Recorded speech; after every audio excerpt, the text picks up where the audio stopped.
우리 함께 읽은 신명기 3장 12절에서 22절의 본문으로 영적 전쟁에 선봉에 섭시다. 영적 전쟁에 선봉에 섭시다 라는 제목으로 말씀 증거하도록 하겠습니다.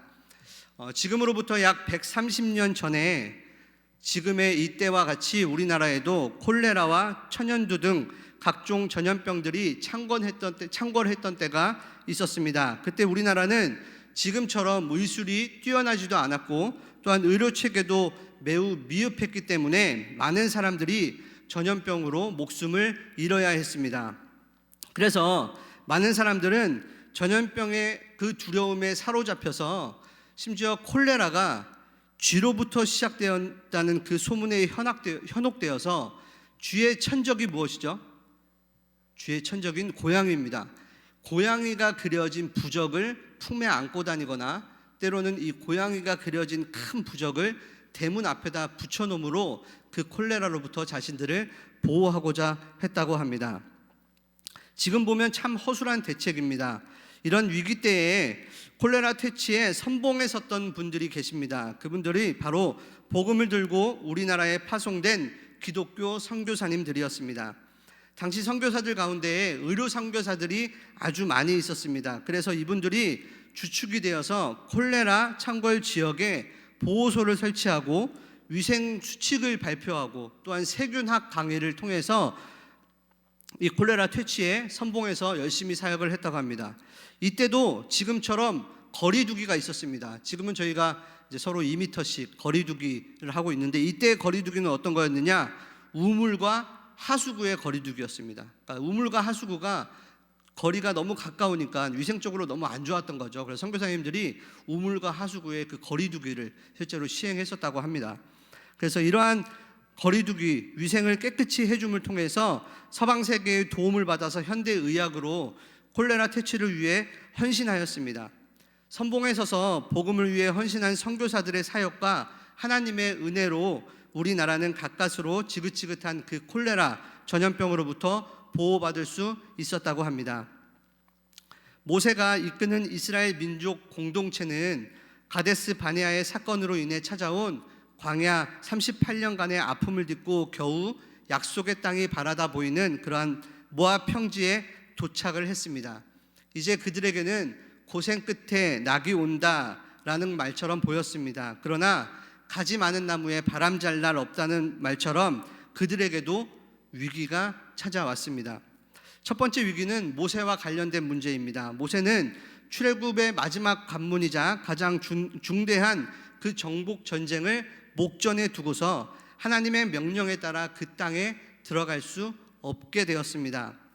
이제 이스라엘은 지도자 모세 없이 가나안 정복 전쟁을 치루어야만 합니다. 그래서 모세는 이 문제를 매우 심각하게 생각하며 하나님께 지난날의 잘못들을 눈물로 호소하면서 선처를 구했지만 하나님께 거절당하고 맙니다. 신명기 3장 26절을 함께 읽어보겠습니다. 여호와께서 너희 때문에 내게 진노하사 내 말을 듣지 아니하시고 내게 이르시기를 그만해도 족하니 이 일로 다시 내게 말하지 말라. 또한 두 번째 문제는 이스라엘이 하나님의 은혜로 야하스와 아드레이 전투에서 대승을 거두고 그 땅을 차지하게 되자 르우벤과 갓지파 지도자들이 그 땅에 탐욕을 품고 모세를 찾아와서 그 땅을 자신의 기업으로 달라고, 자신들의 지파의 기업으로 달라고 요구한 문제였습니다. 정복 전쟁을 앞두고서 이스라엘 모든 역량을 결집시키는 데에 총력을 기울이고 있던 모세의 입장에서는 그들의 요구는 결코 받아들여지기 힘든 요구였습니다. 만약 그들의 요구를 받아준다면 가나안 정복 전쟁에 참가할 이스라엘 군인들의 사기가 매우 저하될 뿐 아니라 지파 간의 이권 다툼으로 인하여서 분열될 우려가 충분했기 때문입니다. 이런 이유로 모세는 그들의 요구를 이런지하에 거절해버리고 맙니다. 그러나 그 땅에 욕심을 품은 그들 또한 쉽게 물러서지 않고 계속해서 고집을 부렸습니다.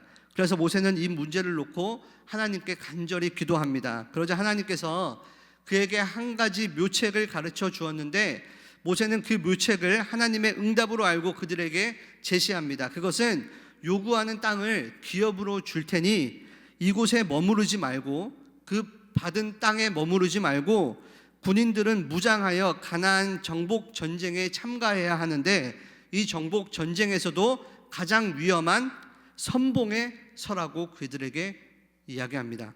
본문 18절입니다. 함께 읽겠습니다. 그때 내가 너희에게 명령하여 이르기를 너희 하나님 여호와께서 이 땅을 너희에게 주어 기업이 되게 하였은즉 너희 군인들은 무장하고 너희의 형제 이스라엘 자손의 선봉이 되어 건너가되. 사랑하는 성도 여러분, 우리 모두는 다 그리스도 예수의 좋은 군사로서 하나님의 나라 확장을 위해서 고난받아야 할 사명이 있다는 것 혹시 알고 계십니까? 만약 이 내용에 동의하신다면 우리는 이 사명을 감당하기 위해서 어떠한 자세로 살아가야겠습니까? 하나님은 이런 문제로 고민하는 오늘 본문의 말씀을 통해서 영적 전쟁에 선봉에 서서 싸우라고 말씀하십니다. 그렇다면 우리들이 영적 전쟁에 선봉에 서서 싸우기 위해서는 어떠한 자세를 취해야 되는지 오늘 말씀을 통해서 우리가 함께 나누어 보도록 하겠습니다. 먼저 은혜 받은 자에게 요구되는 그 의무에 최선을 다하라고 하십니다. 요단강 동편 지역의 땅은 대부분 1200m 이상의 높은 고원지대로 팔레스타인 지역에서도 찾아볼 수 없는 기후와 초목이 매우 무성하여서 마치 우리나라로 따지면은 대관령 목장처럼 목축하기에 좋은 천혜의 땅입니다. 제가 몇 년 전에 대관령 양떼 목장을 방문한 적이 있습니다. 여러분들 양이라고 생각하면 여러분들 지금 쓰고 있는 새하얀 마스크처럼 하얀 털로 우리에게 살포시 다가와서 양 하고 울면서 언제든지 안아주고 쓰다듬어 줄 수 있는 그 양, 정말 예수님의 그 그림을 보면은 예수님이 그 새하얀 양을 이렇게 안고 계시잖아요. 그런 양을 상상하고 저도 아이들을 데리고 양떼 목장을 찾아갔습니다. 굽이굽이 산길을 지나서 드디어 양들이 있는 목장에 도착했을 때 저는 양을 보고 깜짝 놀랐습니다. 이것이 양인가 쓰레기인가 싶을 정도로 양의 털은 새하얀 것이 아니라 센 노랗고 또한 여기저기 털에 오물이 묻어서 털들은 뒤엉켜 있었고 결코 가까이 가고 싶지 않은 양들이 그 건초를 달라고 누런 이빨을 들이밀면서 저희 가족에게 다가왔습니다. 매우 실망해서 가까이 다가가자 냄새도 많이 나서 더 이상 그곳에 있고 싶지 않았습니다. 저희 아들들은 양이 다가오는 것을 너무나 부담스러워해서 저리 가 하면서 그때부터 양을 퇴치하기 시작했습니다. 그래서 그 양들에게 대충 건초를 던져주고서 이제 저는 너무 실망한 나머지 사육장을 뒤로 하고서 빠져나와 푸른 초원으로 걸어갔습니다. 근데 그곳은 사육장과는 너무나 다른 풍경이 펼쳐져 있었습니다. 드넓게 펼쳐진 초원 때문이었습니다. 푸르디 푸른 초원과 새파란 그 하늘이 맞닿아서 장관을 이루었습니다. 사진 한번 제가 준비했는데요. 이건 제가 찍은 사진은 아니고 대관령 양떼 목장의 사진입니다. 저 양떼 목장을 클로즈업 하면은 저 양이 엄청 누렇고 더럽지만 저 푸른 초원 여러분들 얼마나 아름답습니까? 가정에서 지금 힐링하시라고 사진을 준비했습니다. 그래서 아이들과 함께 양하고는 사진도 안 찍고 오히려 저 푸르른 초원에서 사진을 찍고 돌아왔던 기억이 있습니다. 르우벤 갓지파 사람들의 그 판단은 정확했습니다. 당시 그들은 제가 경험한 것처럼 보잘것없는 이 양들, 광야에서 뭐 얼마나 먹었겠습니까?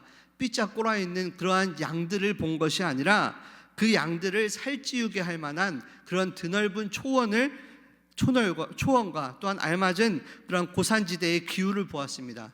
오늘날에도 그곳에서 사육한 양이나 소가 요르단과 시리아 전 지역에서 극상품으로 인정받고 있다고 합니다. 그들의 판단이 얼마나 탁월했는지 사진 한번 보시죠. 제가 원래 더 푸른 초원이 펼쳐진 사진이 있었는데 여러분들 티켓팅 하실까봐 제가 좀 덜 무성한 걸로 가져왔는데 너무 아름답죠? 바로 저곳에서 목축을 하고 싶은 욕심이 그들에게 아마 크게 올라왔을 것입니다. 이스라엘 12지파 중에서 르우벤, 갓지파는 다른 지파들보다 많은 가축들을 기르고 있었습니다. 그러니 분명히 탐낼만도 하였습니다. 그래서 그들은 해서는 안 되는 줄 알면서도 탐욕을 이기지 못하고 그곳의 땅을 자신의 기업으로 무리하게 요구하였습니다. 그들의 요구가 무리하다고 하는 이유는 원래 그 땅은 오래전 하나님께서 아브라함에게 주시기로 약속한 땅이 아닙니다. 그런데도 그들은 물질의 눈이 어두워서 약속의 땅 가나안에 들어가는 그 영적인 복에서 스스로 이탈하려는 것이었습니다. 얼마나 어리석은 행동입니까? 그러나 모세의 입장은 달랐습니다. 두 지파 반의 요구와는 달리 모세는 하나님으로부터 이스라엘 12지파 모든 백성들을 약속의 땅으로 인도하여 정착시켜야 할 그 사명을 모세는 가지고 있었기 때문입니다.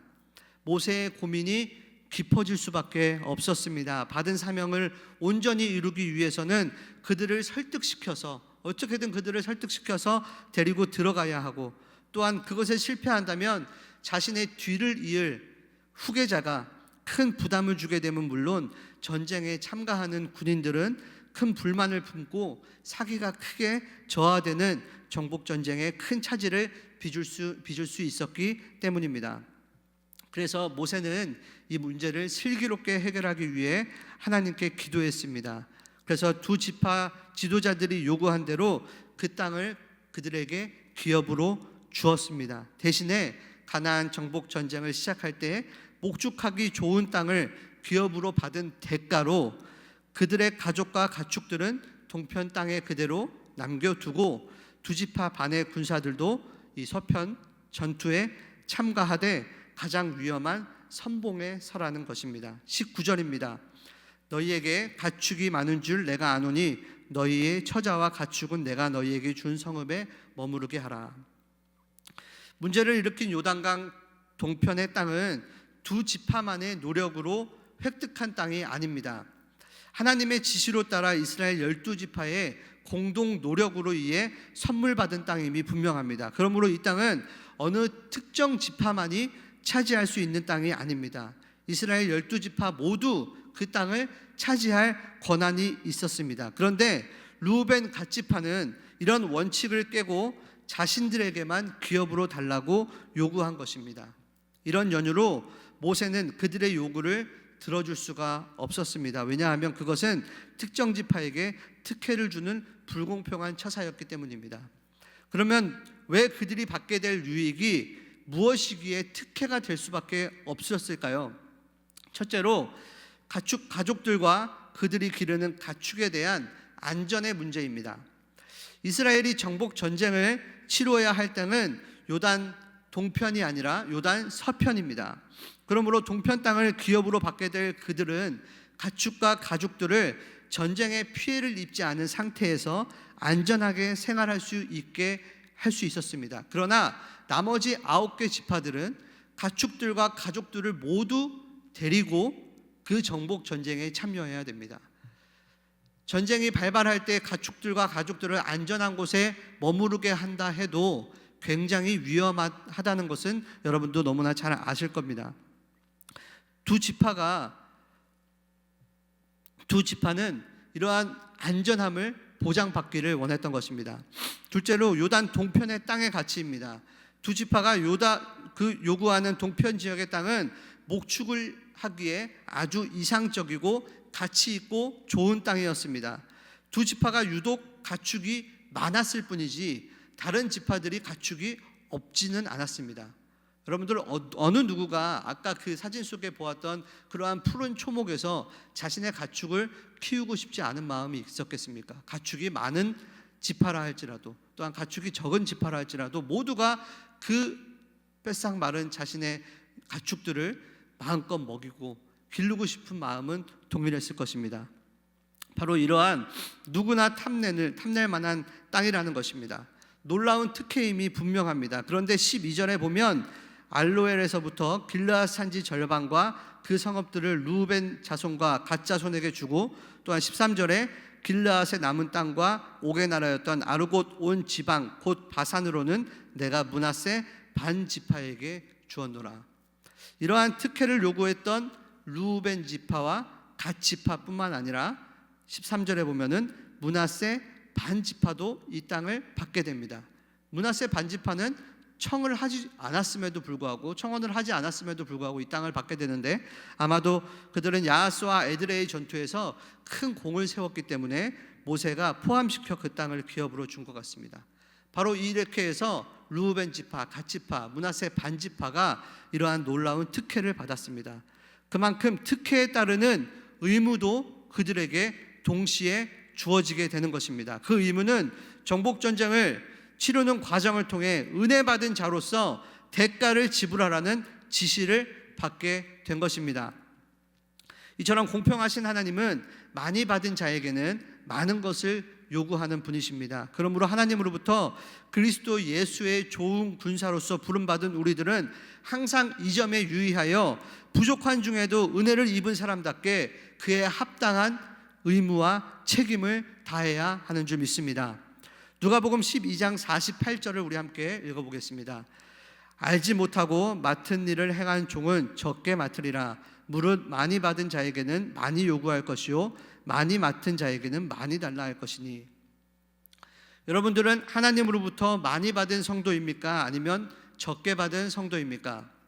성경은 우리에게 믿음으로 구원받은 모든 성도는 다 예외 없이 많이 받은 사람이라고 말씀하고 있습니다. 그렇다면 하나님은 오늘 우리들에게 많이 달라고 요구하실까요? 아니면 적게 달라고 요구하실까요? 사도행전 20장 24절에서 우리와 동일한 은혜를 충만하게 받았던 사도 바울은 이렇게 고백합니다. 함께 읽어보겠습니다. 내가 달려갈 길과 주 예수께 받은 사명 곧 하나님의 은혜의 복음을 증언하는 일을 마치려 하면은 나의 생명조차 조금도 귀한 것으로 여기지 아니하노라. 아멘. 사랑하는 성도 여러분, 또 교육자 여러분, 하나님으로부터 받은 은혜를 매우 크고 귀하다는 사실을 깨닫고 생명조차 귀한 것으로 여기지 아니하고 의무와 책임을 다하려 했었던 그 사도 바울처럼 각자 하나님으로부터 받은 바 은혜를 깨닫고 주어진 자리에서 성실하게 의무와 책임을 다하는 지혜로운 성도님들, 그리고 우리 모든 교역자들 다 되시기를 주님의 이름으로 축원합니다. 그리스도의 좋은 군사로서 영적 전쟁의 선봉에 서라는 의미는 두 번째로 은혜의 빚진 자로서 이타적인 삶을 살아가라는 의미입니다.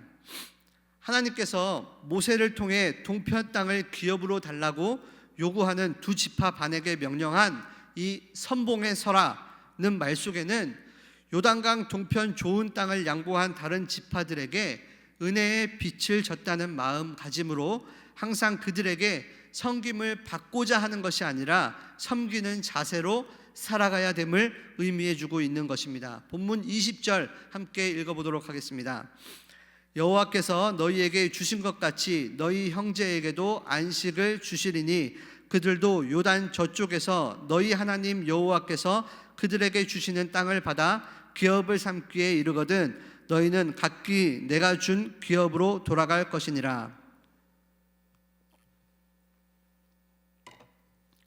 결국 요단강 동편의 땅은 르우벤, 갓 그리고 므낫세 반 지파에게로 돌아갑니다. 이렇게 기업을 먼저 받은 두 지파 반은 마땅히 하나님께 받은 그 은혜에 감사하면서 또한 그 감사가 이웃을 향해 낮아지는 삶으로 나타나야 했습니다. 왜 그렇습니까? 디모데전서 1장 12절의 말씀처럼 우리가 부족한 중에도 하나님께서 우리를 충성되이 여겨서 귀한 직분을 맡겨주셨기 때문입니다.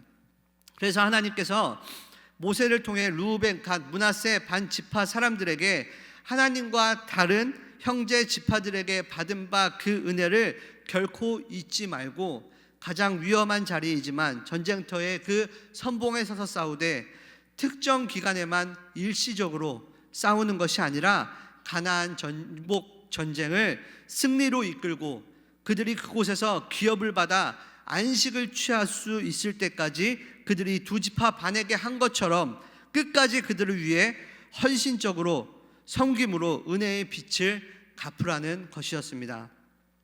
저는 이번 코로나 사태를 겪으면서 우리 교회 성도들의 섬김에 깊은 감동을 받았습니다. 교회의 결정에 깊은 감명을 받았습니다. 그것은 우리 교회의 재정 형편 또한 어려워짐에도 불구하고 담임 목사님께서 대구에 있는 200개의 교회를 돕자고 제안했을 때에 성도들 가운데 그 어떤 사람도 반대하지 않고 함께 온라인을 통해 모았던 헌금이 1억 원이 되어서 또한 1억 2천이라는 그 어마어마한 성금을 우리가 대구에 전달할 수 있었습니다. 또한 성도 1,004명이 한 사람당 10,000원씩 헌신하여서 흩어져 있는 한국교회 104개 교회에 어려운 우리가 돕고 있는 개척교회들을 돕자라고 또한 비전을 선포하셨을 때 역시 일주일 만에 그 모든 돈이 그 재정이 다 넘치도록 채워지는 귀한 또 일이 있었습니다. 그뿐만이 아닙니다. 우리나라뿐만이 아니라 또한 미주 지역이 코로나로 인해서 극심한 고통을 당하고 있을 때에 850개의 침례교회를 도와준 일, 또한 우리가 물질뿐만 아니라 매일 9시마다 정해진 시간에 함께 모여서 코로나19로 고통받고 있는 세계와 우리나라 온 교회와 이웃을 위해서 간절한 마음으로 기도한 이러한 모든 일들에 저는 감동을 받지 않을 수가 없었습니다. 아마 그러한 감동이 저뿐만 아니라 여러분들 모두에게도 동일하리라 믿습니다. 사랑하는 성도 여러분, 지금 코로나19로 인해서 우리나라뿐 아니라 온 세계의 모든 나라 사람들이 어려움을 당하고 있습니다. 그래서 모든 나라 모든 사람들이 다 어려움을 당하고 있기 때문에 우리가 남을 도와주지 않는다고 하여서 나무랄 사람은 아무도 없을 것입니다. 그러나 우리들은 그렇게 하면 안 됩니다. 또한 우리는 그렇게 하지 않았습니다. 왜냐하면 사도 바울처럼 우리들은 하나님과 이웃에게 은혜에 빚진 사람으로 살아야 할 의무와 책임이 있기 때문입니다. 로마서 8장 12절에서 14절의 말씀을 함께 읽도록 하겠습니다. 그러므로 형제들이 우리가 빚진 자로 돼 육신에게 져서 육신대로 살 것이 아니니라. 너희가 육신대로 살면 반드시 죽을 것이로되 영으로서 몸의 행실을 죽이면 살리니 무릇 하나님의 영으로 인도함을 받는 사람은 곧 하나님의 아들이라. 빚을 지고 있다는 말은 사회 안에서는 결격 사유입니다. 여러분들 자녀들이 빚이 많은 사람과 결혼한다고 하면 아마 많은 사람들이 그 빚으로 인해서 반대하는 가정들도 저는 많이 보았습니다. 우리는 어떻게든 그 결혼을 말리려고 하죠. 그만한 큰 결격 사유임에도 불구하고 빚진다는 말은 피할 수 없는 책무가 많이 있다는 말입니다. 그런데 사도 바울은 빚진 사람이라고 스스로가 고백을 하고 있습니다. 사회적으로 봤을 때 결격 사유인 그 빚진 자라는 표현을 자신에게 사용하고 있습니다. 그는 자신이 다른 사람들에게 많은 빚을 지고 있다고 생각했습니다. 그가 생각하는 빚은 말씀의 빚이요, 은혜의 빚이요, 사랑의 빚입니다.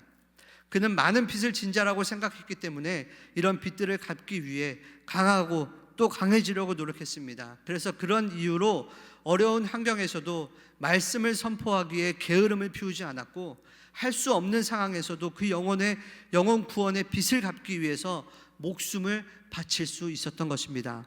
오늘날 우리도 사도 바울처럼 빚진 자로서 살아가고자 하면 그것은 부끄러움이 아니라 우리에게 오히려 큰 능력으로 다가올 줄 믿습니다. 사랑하는 성도 여러분, 영적으로 늘 빚진 자의 심정으로 살아갈 수 있는, 또한 그 빚을 갚기 위해 살아갈 수 있는 모든 강남중앙 식구들 되었으면 좋겠습니다. 그리스도의 좋은 군사로서 영적 전쟁의 선봉에 서라는 의미는 마지막으로 하나님께서 우리의 선봉이 되어주심을 잊지 말아야 한다는 것입니다. 하나님께서 모세를 통해 두 지파 반에게 명령하신 선봉에 서라는 말씀 속에는 놀라운 뜻이 숨겨져 있습니다. 그것은 출애굽한 이후 하나님께서 계속 해오셨던 것처럼 가나안 정복 전쟁의 승리의 비결은 이스라엘 9개 반 지파의 군대의 힘이나 선봉에 서게 될 두 지파 반의 힘에 의해서가 아니라 전적인 하나님의 힘에 달려 있음을 일깨워 주시는 것이었습니다. 사무엘상 17장 47절에 보면은 여호와의 구원하심이 칼과 창에 있지 아니함을 이 무리에게 알게 하리라. 전쟁은 여호와께 속한 것인즉 그가 너희를 우리 손에 넘기시리라 라는 아름다운 고백을 보게 됩니다. 골리앗은 창과 칼을 의지하여서 다윗 앞에 나왔습니다. 비록 소년이지만 다윗은 갑옷 하나 걸치지 않았고 제대로 된 무기 하나 없었지만 그 장군 앞에 서서 전쟁의 승패가 오직 하나님께 달려있음을 알고 하나님의 이름을 의지하여 나가 싸웠을 때에 하나님의 손으로 그를 하나님께서는 승리케 해주셨음을 우리는 너무나 잘 알고 있습니다. 이뿐 아니라 성경에 기록된 전쟁의 교훈은 모두 전쟁의 승패는 싸움을 하는 군대나 이를 지원하는 병거나 말의 수요에 달린 것이 아니라 철저하게 모든 것이 하나님의 손에 달려 있음을 선포합니다. 모세의 뒤를 이어서 지도자가 된 여호수아가 군대를 이끌고 요단강을 건너서 전쟁을 시작하고자 할 때에 하나님은 가장 먼저 그곳에서 전쟁에 참가할 군인들에게 할례를 베풀라고 명령하셨습니다. 왜냐하면 영적 전쟁을 치를 군사들이 아직까지 율법으로 명령한 그 할례를 받지 않았다는 이유에서입니다. 여러분, 이런 지시가 합당하다고 생각하십니까? 적군들과 싸움을 하게 될 군사들이, 그 적군들이 지켜보고 있는 가운데 전쟁을 수행할 군인들에게 힘을 쏟을 수 없게 만드는 할례를 베풀라는 지시는 아마도 군대에 다녀온 경험이 있는 남자 성도님들은 그 행위가 거의 자살 행위나 다름이 없다는 사실을 알게 될 것입니다.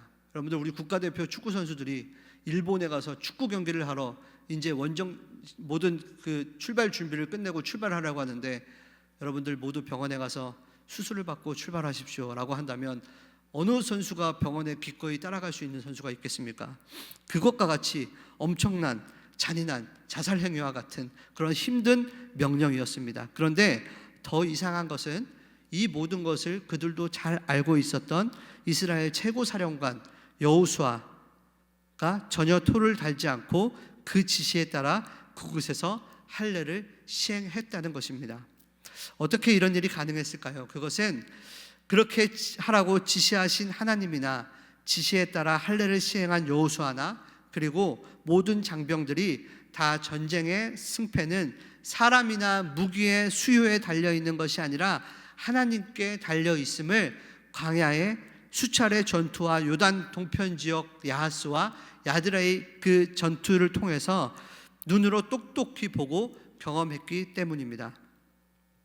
여호수아 5장 2절에서 3절 말씀입니다. 그때 여호와께서 여호수아에게 이르시되 너는 부싯돌로 칼을 만들어 이스라엘 자손들에게 다시 할례를 행하라 하시매 여호수아가 부싯돌로 칼을 만들어 할례산에서 이스라엘 자손들에게 할례를 행하니라. 이런 사실들을 배경으로 하여 어쩔 수 없이 정복 전쟁에 선봉에 서서 싸우게 될 두 지파 반의 군사들에게 이 일로 결코 두려워하지 말고 그들과 이스라엘 모든 군대를 대신해서 싸워주실 여호와 하나님을 믿고 나아가라고 하나님께서 본문 22절을 통해 말씀해주고 계십니다. 함께 읽습니다. 시작. 너희는 그들을 두려워하지 말라. 너희의 하나님 여호와께서 친히 너희를 위하여 싸우시리라 하였노라. 아멘. 1800년대 우리나라에 아까 서두에서 말씀드렸던 것처럼 각종 전염병을 위해 헌신했었던 그러한 선교사 가족 중에는 로제타 홀이라는 선교사 가족이 있습니다. 특이하게도 양화진 가족 묘원에 가면 그들 모든 그 네 가족이 그곳에 안치되어져 있는데 선교를 준비하면서 만난 그 로제타 홀이 선교를 준비하면서 이 한국에서 남편인 제임스 홀을 만나서 서울에서 결혼식을 올렸습니다. 그리고 남편은 평양에서 의료 선교 사역을 펼치게 됩니다. 그런데 평양에서 그렇게 자신의 몸도 잘 돌보지 못한 채 의료 선교에 헌신했었던 그 남편이 장티푸스로 인해서 병에 걸려서 다시 서울로 돌아오게 됩니다. 그리고 가정에서 모든 가족이 함께 보는 그 아내가 보는 앞에서 그는 끝내 순교하고 말았습니다. 그 순간을 로제타 홀은 일기장에 이렇게 썼습니다. 남편의 눈은 슬픈 듯 나를 바라보았고 띄엄띄엄 사랑한다고 말해주었다. 마지막으로 애써 나에게 하려던 말은 내가 평양에 간 것을 원망하지 말아달라는 것이었다. 제임스는 말했다. 나는 주님을 위해 기꺼이 평양에 갔고 그분께서 그 뜻을 다 헤아려 주실 거라고. 이렇게 원망 한마디 할 수 없이 그녀는 남편을 잃어야 했습니다. 남편이 선교를 위해 기꺼이 평양에서 선봉에 서서 모든 사명을 다했기에 그녀는 계속해서 조선에 남아서 의료 선교 소명을 다하기로 결심을 합니다. 그녀 역시도 그 의료 선교의 선봉에 선 것입니다. 근데 당시 남편의 슬픔을 겨우 잊게 만들어줬던 것은 그녀의 사랑하는 두 자녀였습니다. 그런데 막내였던 딸 아이가 5살이 되던 해에 풍토병으로 역시 순교하게 됩니다. 당시 고열에 시달리며 의료 선교사인 엄마의 품에서 죽어가는 그 순간, 역시 로제타 홀의 일기에 그 순간이 이렇게 기록되어져 있습니다. 체온 41도, 숨이 가쁘고 힘들어했다. 잠시 후 호흡의 간격이 점점 길어졌다. 눈을 크게 뜨고 엄마를 바라본 채 작은 영혼이 서서히 떠나갔다. 그렇게 그 아이는 세상에 보내주신 그분에게로 다시 돌아갔다. 남편을 잃고 사랑하는 자녀까지도 잃은 로제타 홀, 여러분들 얼마나 좌절되었을까요? 그런데 불구하고 그녀는 본국으로 돌아가지 않았습니다. 오히려 조선 의료 선교의 최선봉에 서서 계속해서 홀로 남은 아들과 선교의 사명을 다 했습니다. 왜냐하면 로제타 홀이 선교의 그 선봉에 서 있을 때마다 하나님께서 오히려 그녀의 선봉이 되어 주셔서 더 큰 능력을 주시고 힘이 되어 주셨기 때문입니다.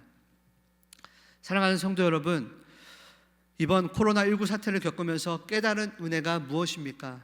매 주일 예배당에 모여 현장에서 예배드릴 수 있었던 것, 예배의 소중함, 또한 시간만 가능하면 언제나 마음껏 TNR로 오세요 하고 전화하면 함께 모여서 교제할 수 있었던 것, 소중한 사람들을 언제나 손잡고 악수하고 포옹하고 눈 마주칠 수 있었던 것, 이 자유함과 기쁨, 모든 것들, 또한 우리들이 전혀 느낄 수 없었던 일상의 사소한 모든 일들이 다 하나님의 은혜였다는 것들을 여러분들 다 느끼셨을 것입니다.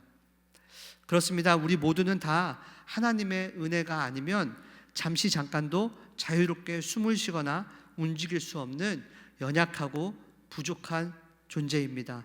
그리고 우리들의 교회 강남중앙침례교회도 하나님께서 우리들에게 무조건적으로 주신 하나님의 은혜의 선물인 줄 믿습니다. 그렇다면 우리는 어떠한 자세로 살아가야 할까? 아니, 은혜의 선물로 받은 교회는 무슨 어떠한 자세로 하나님 앞에 나아가야 합니까? 하나님께서 오늘 우리들에게 주신 말씀을 다시금 묵상하며 영적 전쟁에 최선봉에 설 수 있는 모든 성도님들 되시길 바랍니다. 등반 용어 중에 러셀이라는 말이 있습니다.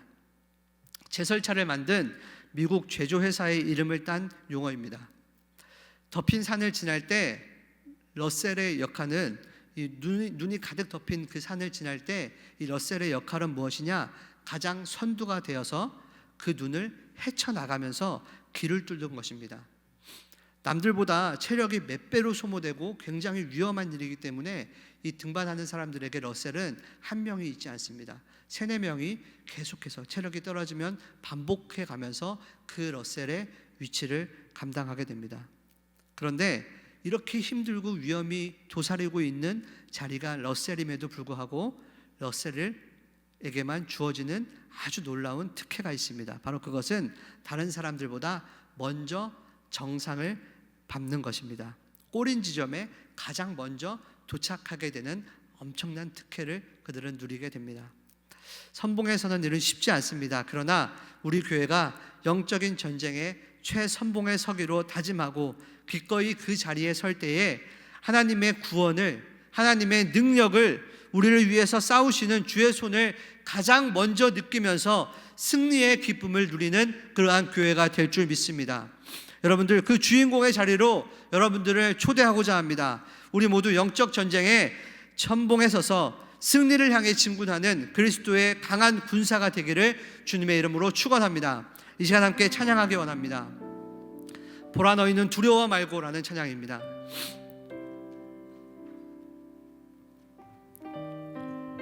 보라 하나님 구원을 보라, 하나님 능력을, 너희를 위해서 싸우시는 주의 손을 바라볼 때인 줄 믿습니다.